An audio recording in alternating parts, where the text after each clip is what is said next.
From the most formidable boxer on the planet to a bankrupt, imprisoned figure shunned by the world, how did Mike Tyson manage to become a beloved icon once again? Mike Tyson, once one of the most admired boxers in the world, saw his fame and career crumble under the weight of controversies and failures. He faced a prison sentence due to a rape allegation, a shocking event that tarnished his public image.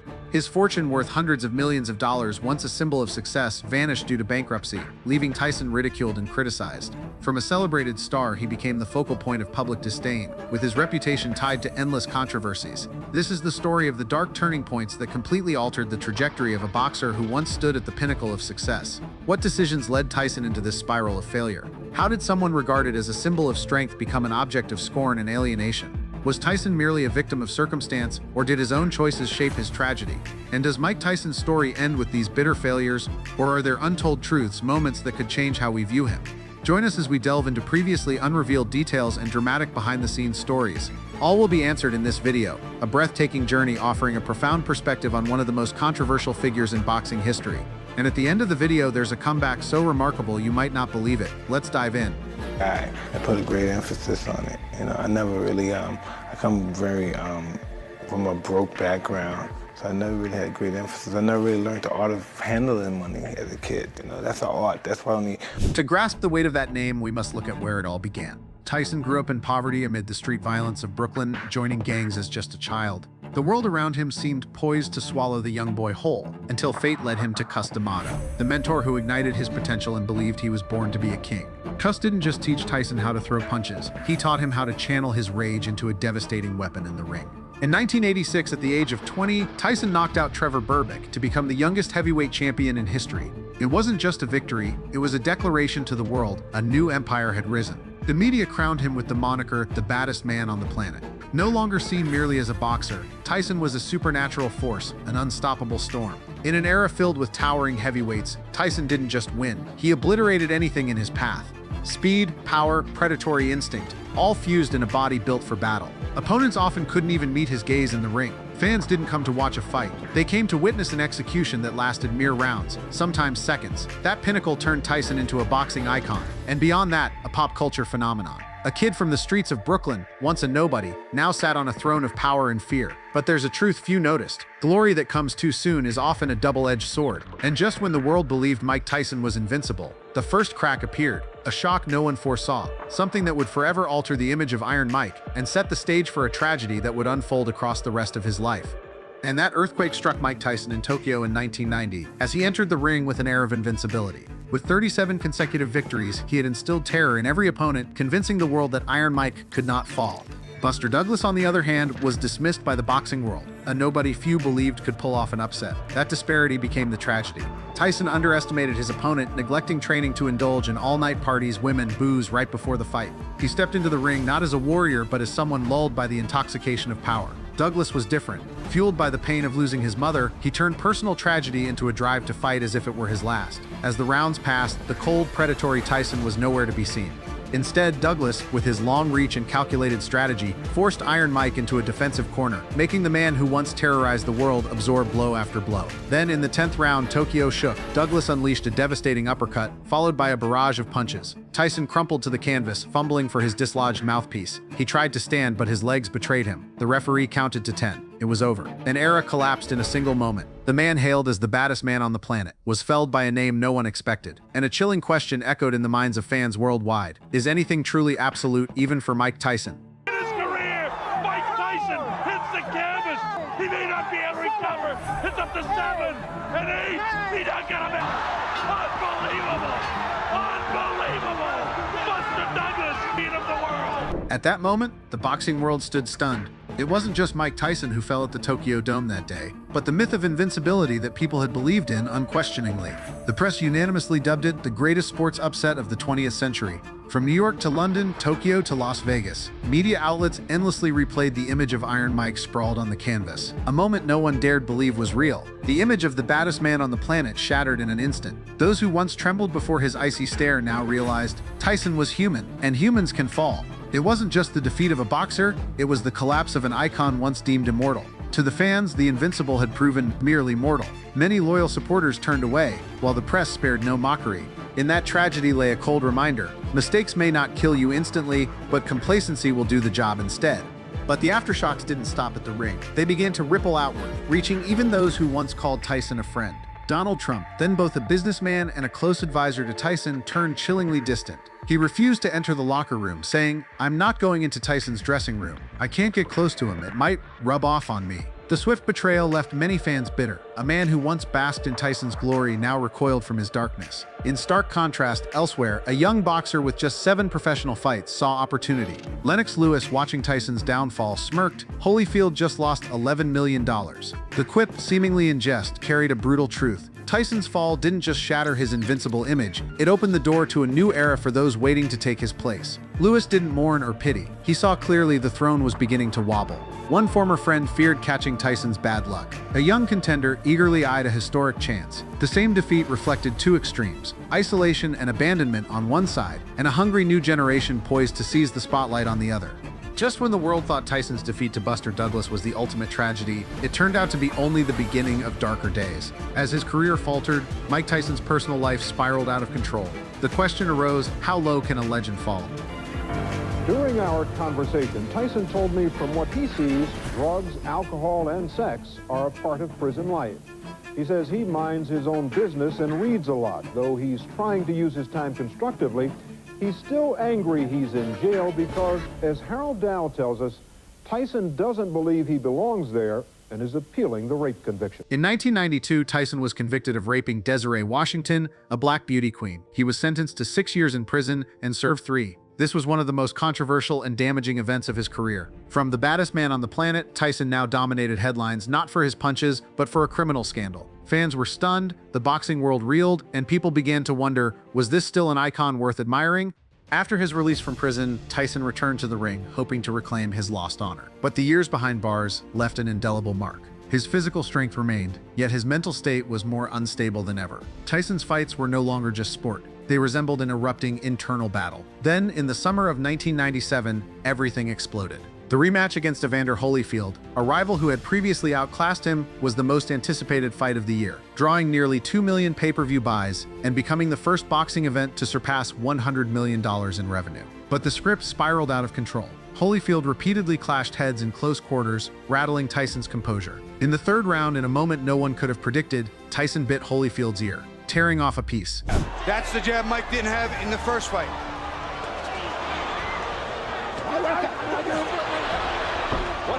The world froze. In an instant, the boxing ring turned into a global nightmare. The fight ceased to be sport. It became a shocking newsreel broadcast to millions. A dirty Mike Tyson. I can't believe what I'm seeing.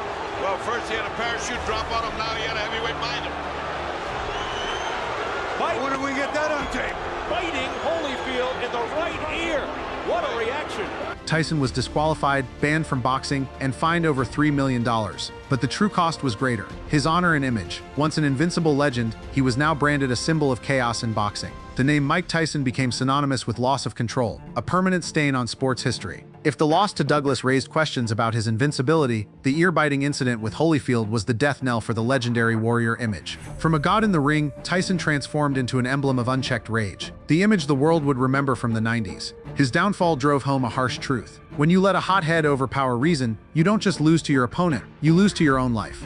After a series of devastating falls in both his career and personal life, it seemed nothing could drag Mike Tyson's name any lower. But the true low point was yet to come, and it wasn't in the ring. I don't know, I never look at it that way.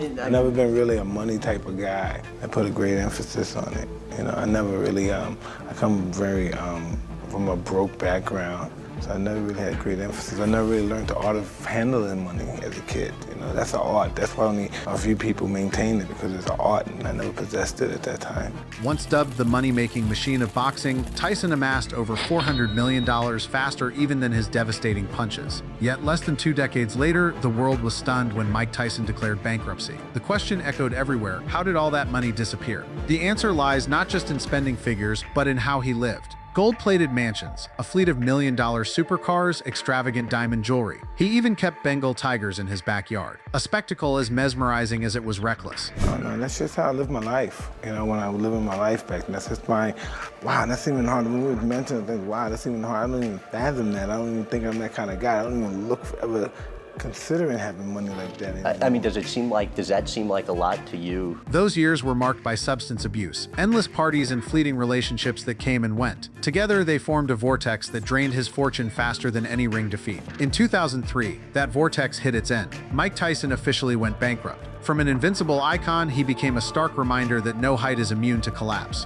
When Tyson declared bankruptcy, the media swooped in like vultures on a carcass. Numerous outlets branded him a financial laughingstock. Television seized the moment, replaying clips of his past extravagance against his current destitution, turning his story into a cautionary tale broadcast live. The public was deeply divided. Some felt sympathy, seeing him as a victim of youthful recklessness and poor management. Others sneered, viewing it as the inevitable consequence of a profligate lifestyle. This divide transformed Mike Tyson from a sporting pride into a lightning rod for debate, not for his thunderous punches, but for his real-world collapse. Amid the clamor, a cold truth stood undeniable. No boxer had defeated Mike Tyson. It was his lack of control, his addiction to extravagance, that delivered the cruelest knockout blow of his life. Everyone thought history had left Tyson behind, a fallen monument, once a terror, now just a faded memory on old VHS tapes. Yet in 2009, when no one expected anything more, he appeared in the comedy film The Hangover, not as a ferocious boxer, not as the bloodthirsty figure in the ring, but as a cameo, awkward, out of place, and so disarming that theaters erupted in laughter. People were stunned. Wait, is this really Mike Tyson? A man once labeled a monster, now had audiences roaring with laughter at his clumsiness and self-deprecation. The image cracked, revealing a softer, more endearing side. But that was just the start. Tyson didn't retreat after that lucky cameo. He went on to host the podcast Hotboxing with Mike Tyson. No stage lights, no scripted role, just the real, chatting with guests and quietly unraveling painful memories of failure, prison, sorrow, and redemption. Here, the audience was surprised again. It turned out Tyson could laugh at his own past. He wasn't just a punching machine anymore, but a human who could tell stories and mock himself to survive. Step by step, he reshaped his image, from the silver screen to the recording studio to the legal cannabis industry. He didn't just reclaim wealth, he reclaimed empathy. And after this story, people passed around a casual saying, "Sometimes infamy paves the way for a new life." For longtime fans, it felt like a miracle. They had seen their idol plunge to the depths, and now they witnessed him laughing, sharing life stories with heartfelt sincerity. One fan even exclaimed, "I never thought I'd find Tyson cute, but now he actually makes me smile." I never thought I'd find Tyson cute, but now he actually makes me smile. To them, Tyson is a vivid symbol that even those who once destroyed themselves can find redemption. But anti-fans aren't so easily convinced. In their eyes, Tyson is merely polishing his brand, turning his dark past into a business gimmick. Some sneer. A guy who went to prison and bit someone's ear is now preaching morality on a podcast? That's laughable. A guy who went to prison and bit someone's ear is now preaching morality on a podcast. That's laughable. The divide reflects not just Tyson, but a paradox in how the public grapples with a celebrity's past. Can talent and entertainment overshadow personal stains? Or are we unwittingly turning a violent history into part of mass entertainment? Critics argue that no matter how gentle Tyson appears on screen, his past remains an indelible blemish. The international media splits into two camps. Entertainment outlets hail Tyson as a golden uncle, a miraculous comeback story, while harsh critics warn, we're romanticizing a man who spread violence just because he tells a good story. In truth, the debate around Tyson mirrors how modern society consumes drama. When a story is compelling enough, we're quick to sideline morality for entertainment's sake. This contradiction has made Tyson's comeback a cultural phenomenon more than a sporting one. It's not just about a boxer rising from bankruptcy. It's a bigger question. Is society ready to forgive controversial figures if they can laugh at themselves and become lovable memes?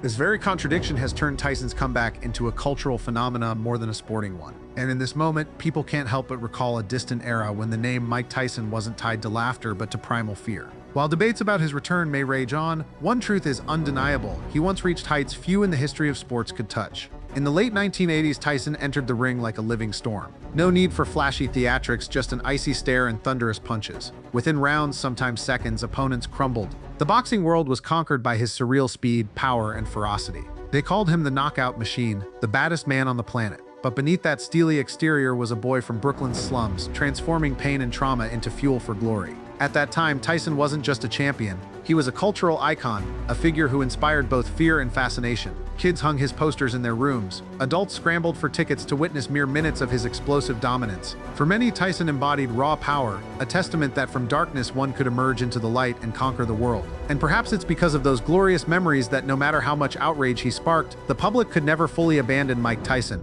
For sometimes, a legend etched in hearts is not so easily erased. Viewed through the lens of time, Mike Tyson's story transcends boxing, wealth, or scandal. It's a living testament to the paradox any human can face. The peak and the abyss are only an arm's length apart. For fans, what makes Tyson special isn't just his once invincible aura, but his courage to live authentically, embracing both his glory and his shadows. Not everyone can step into a ring, knock out opponents with a few punches, and later stand before the world, owning their mistakes and recounting days drowned in darkness. Tyson did both. His life reminds us of a simple truth. We are not defined solely by the heights we reach, nor forever buried by the mistakes we make. What matters more is how we choose to continue our story after each fall. And Tyson's story isn't just his own. It poses a question for our generation. Does society forgive celebrities more readily than ordinary people simply because they tell their stories more compellingly? Not everyone has held $400 million only to lose it all. But we all face our own defeats in careers, relationships, or dreams. Like Tyson, you have a choice. Let it destroy you or make it a chapter in your life to rise stronger, truer. To the younger generation, Tyson is no longer the destroyer of old. He's more like a chatty uncle, reliable, funny, carrying a faded glory reborn through relatability and honesty. This contrast creates a fascinating paradox. From a symbol of brutality, Tyson has become a symbol of likability. That's the greatest value Tyson leaves for his fans. No one is too broken to start over. A mistake doesn't have to be the end.